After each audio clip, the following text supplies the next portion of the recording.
Dan, thank you. Turning now to some breaking new developments just into our newsroom this hour out of the Gaza Strip. Palestinian health officials say at least 30 people who were sheltering inside a girls' school in Gaza were killed in an Israeli airstrike. The Gaza Health Ministry said 11 people were killed in other strikes today. And we begin with breaking news just into the newsroom here regarding the hours-long standstill traffic on I-75 South just over state lines in Michigan. We've been talking about it all morning, and we're just now learning that a person was killed in this crash, and it happened around 12:20 this morning. This is what we know at this time. We've been here since 3:05. There has been no movement since we've been here. And we have some updates in that breaking news that we've been talking about all morning regarding the hours-long standstill traffic on I-75 South just over state lines in Michigan. Who you just heard was actually a viewer stuck in that traffic early this morning. We're seeing movement now, but take a closer look here.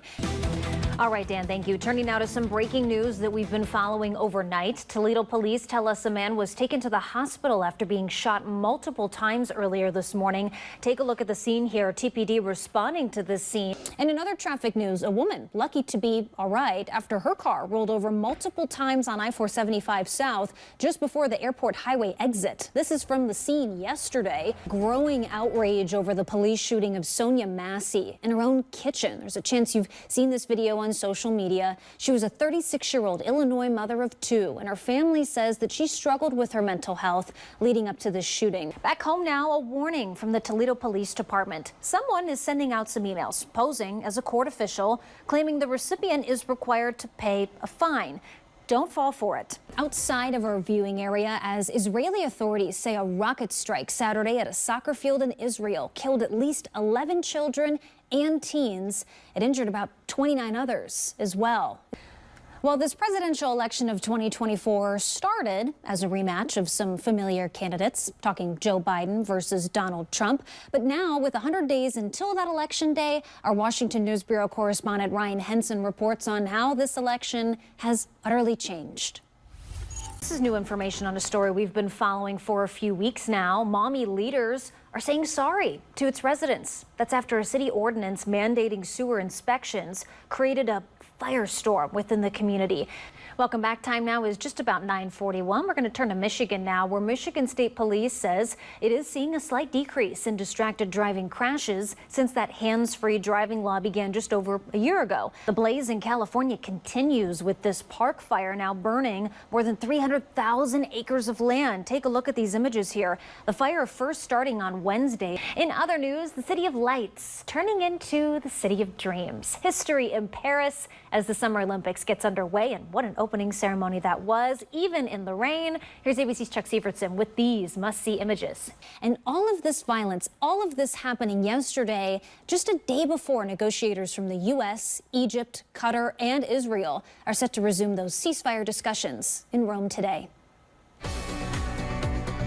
And new this morning, hundreds of firefighters working around the clock to battle this massive fire in Northern California. The park fire now burning more than 500 square miles. It's now the 7th largest fire in the state's history. Here's ABC's Johnny Fernandez. I mentioned it just a few minutes ago, and it feels like it's been a long time, but we are happy to report that finally the Craig Memorial Bridge is back open to you guys. ODOT announcing the reopening after it closed over 2 weeks ago. Well, Michigan's primary election is Tuesday, August 6th, coming very close here, and voters can now get ahead of that curve. Today is the first day of early voting for the primary election in Michigan.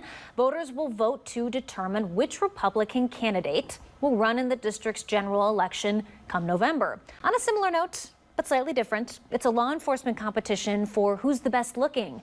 No, we're not talking about the officers. Michigan State Troopers are competing in the 11th annual Best Looking Cruiser contest against state troopers from around the nation. Take a look at this here. MSP entering in the Blue Goose Police Cruiser to compete. And look at that here, in all its glory. All right, let's talk about another competition this morning. We're talking about the 2024 Paris Olympics, and Team USA already has 5 medals so far. We've got 1 gold, 2 silver, and 2 bronze. And while most of us can't be there in the City of Love, so sorry for the games, Chuck Sievertson has some of the highlights from yesterday. All right, Dan, thank you. We've got a sneak peek for you of the Paris Olympics from right here at home, literally on your TV. We'll take you to the swimming pool as Team USA goes for gold. And what you got for us, huh? Cooking up? I was going to say, Anything I've special? got an appetite. That's what I Had to have throw here. the pun in there. I know. You know I'm the pun guy. We got that going. And another event that has people talking this weekend, it's a grill master's favorite day of the year. The 40th Northwest Ohio Rib-Off is this weekend, and 13 Action News reporter Brenna Nye is live at the Lucas County Fairgrounds. Brenna, give us a sense of how good it smells out there. All right, and to round out our show today, we're talking about something the history buffs. Maybe you like underwater activity. This might spark your interest. Absolutely love this one. Maritime historians in Wisconsin finding an 1890s shipwreck out in Lake Michigan. Very interesting here. The Margaret A. Muir was discovered. And get this, call it a honeymoon horror story. A Michigan couple stranded in another country, stuck in a Mexico airport since Saturday. The return leaving the newlyweds reeling. 13 Action News reporter Claire Mitchell joins us with their story, all new at 5:30. It was a beautiful wedding. Well, we had a great time in Cancun. Beautiful. We got nice and tan. Newlyweds Danielle and Jared Skolton are reminiscing on their dream-like honeymoon to Cancun, Mexico. The resort was beautiful. The weather was great. It was bright and sunny. But the Michigan couple says the ride home was more like a nightmare. And then we seat up on the board that is delayed and delayed.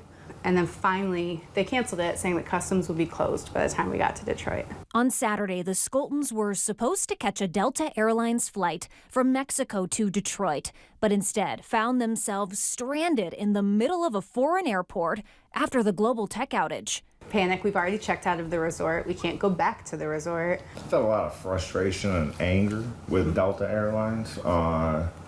Just the lack of communication. They're not really saying what's going to happen next. CNN reports that between Friday and Sunday, Delta and Delta Connection canceled roughly 4,500 flights. And to make matters worse, the airport lost power for a time. It was so hot and stuffy in there. There's no air movement. And no Wi-Fi. Yeah, the Wi-Fi And so a lot of wouldn't us didn't work. have service. The Skoltons say they were given a hotel and a meal voucher worth about 300 pesos. That's just over 16 US dollars. They only just got home Tuesday night from Detroit Metro. You got to sleep in your own bed last night. It was so good. Well, like just the best sleep of your life or what? Pretty much, yeah. Yeah, it was very comforting. The well-rested pair still had some words for Delta Airlines. They say they're one of the lucky few that got to go home. Prove yourselves. Pull yourself out of this. Turn yourself around and figure this out. Get these people home.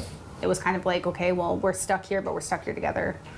So let's make the best of it. We're together. Delta Airlines CEO says operations are expected to return to normal on Thursday. Reporting in Michigan, Claire Mitchell, 13 Action News. In other news,